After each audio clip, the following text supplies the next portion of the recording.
Kaixo, Kirmen. Kaixo. Ongi etorria gure ikastolara.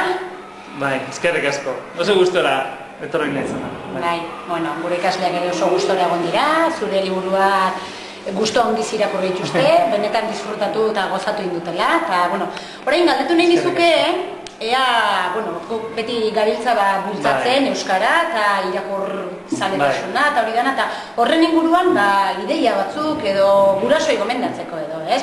Beti ni ere ama naiz eta guraso moduan jakin nahi dugu zer egin edo zer liburu mota erosi edo, bai, seguru zu ideiaren matebiko zela, esateko, kontatzeko. Bueno, euskal literatura hasi da azken urteotan asko. Lehen oso liburu gutxi zeuden eta ia erosten genituen denok liburu berak. Baina orain asko hasi da eta denetari dago. Orduan daude gustagarriak diren liburuak, ez gustagarriak eta bakoitzaren gustuetara egokitzen direnak ere bai. Orduan kontua da bilatzea eta seguru aurkituko duzuela zerbait polita.